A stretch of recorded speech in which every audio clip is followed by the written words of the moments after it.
34º domingo do tempo comum, ano B, solenidade de nosso Senhor Jesus Cristo, Rei do Universo.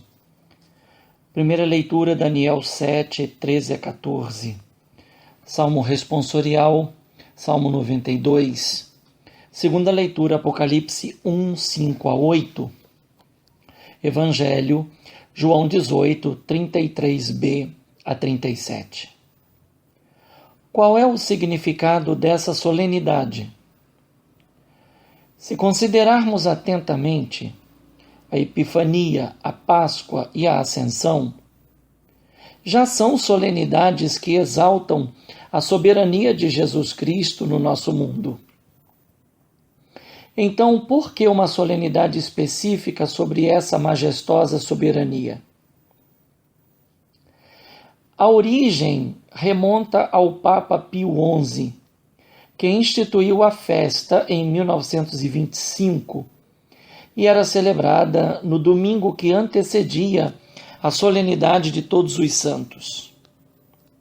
Foi instituída não para ofuscar as que mencionamos antes, mas para ser um claro e auspicioso motivo pedagógico diante do crescimento do ateísmo e da secularização que ganharam muita força após a Primeira Guerra Mundial.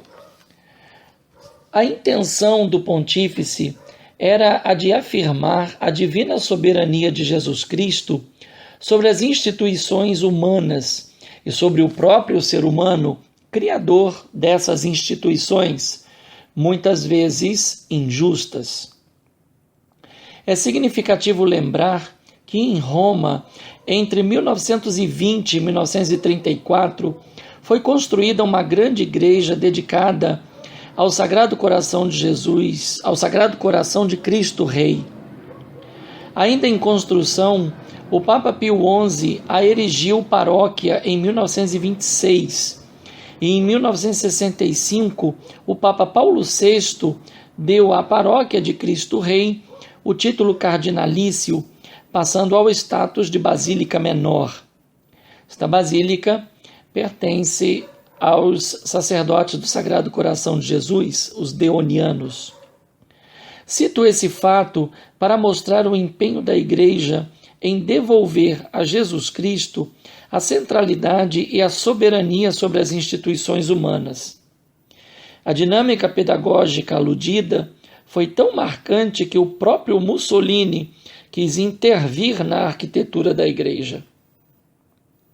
Em 1970, a solenidade recebeu um caráter mais cósmico e escatológico, razão pela qual passou a ser designada Cristo Rei do Universo, e foi transferida para o último domingo do tempo comum, para, por um lado, servir de coroamento de todo o ano litúrgico que termina, e, por outro lado, para projetar o tempo do advento, que anuncia a fé na parousia, com a vinda gloriosa do Senhor Jesus, pautada nas suas promessas e nas palavras dos anjos no dia da ascensão ao céu. Em cada ano litúrgico, algum aspecto é sublinhado. Neste ano B, a afirmação da realeza de Jesus acontece diante de Pilatos e durante o processo que levará o Senhor para a cruz, onde foi colocada a inscrição Jesus de Nazaré, Rei dos Judeus. Esta afirmação recebe base veterotestamentária na primeira leitura, que anuncia: poder, honra, glória e realeza foram dadas ao Filho do Homem. Este Filho do Homem, que na ascensão subiu entre as nuvens, é contemplado na segunda leitura como aquele que vem entre as nuvens. Toda essa exaltação fica devidamente caracterizada no Salmo 92, que denota a realeza de Deus sobre o seu povo, que sucumbiu em um regime monárquico falido devido às inúmeras infidelidades de seus reis.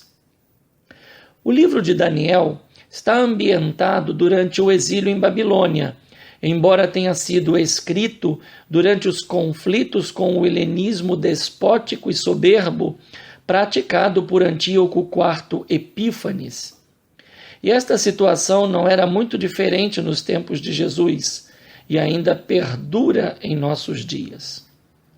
À luz da solenidade e diante do despota Pilatos, Jesus dá cumprimento à visão noturna de Daniel, pois o seu poder e reinado não conhecem ocaso. Por isso, se passa sem dificuldades a primeira leitura, que lembra aos cristãos quem é seu divino soberano, ao qual podem recorrer em qualquer momento da história e principalmente em meio às tribulações da vida, porque ele é a testemunha fiel, como na segunda leitura, diante do déspota Pilatos, que o sentenciou de morte, mas que saiu vencido por sua ressurreição. Diante de Pilatos e Jesus, que dialogam sobre poder e autoridade, cada um de nós deve pensar sobre qual modelo tem procurado pautar a própria vida. Quem segue Pilatos tem medo de perder o poder e por isso não hesita em usá-lo para matar o justo e o inocente. Quem segue Jesus nada tem a temer, porque, como diz o autor do Apocalipse, ele nos ama, por seu sangue nos libertou dos nossos pecados, como inclusive encontramos na oração coleta, e fez de nós um reino, sacerdotes para seu Deus e Pai, como encontramos no livro do Êxodo, capítulo 19, versículos 5 e 6. Assim, o reino transcendente de Deus anunciado na primeira leitura foi inaugurado de fato por Jesus Cristo sobre a terra e em todo o universo. Esse reinado se faz presente na terra e continua no meio dos seus seguidores, que vivem em comunidade, testemunhando que para reinar no mundo é preciso servir, a exemplo de Jesus Cristo. É como está devidamente afirmado no Catecismo da Igreja Católica, no número 786. Cristo, Rei e Senhor, se fez de fato servo de todos. Para o cristão, reinar é servir Cristo, sobretudo nos pobres e nos sofredores, nos quais a Igreja reconhece a imagem do seu fundador, pobre e sofredor. O povo de Deus realiza sua dignidade régia, vivendo de acordo com esta vocação de servir a Cristo.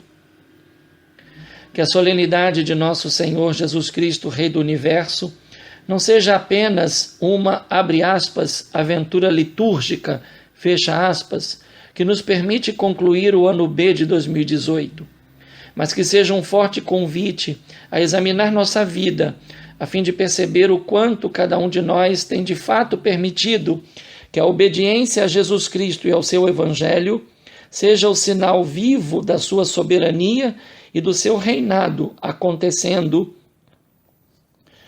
em cada um de nós, como nos tem convidado o Papa Francisco, em particular, deixando ecoar em nós, na Igreja e para o mundo, o forte apelo à caridade em prol dos menos favorecidos. A todos um bom e santo domingo no Senhor. Um fraterno abraço. Padre Leonardo Agostini.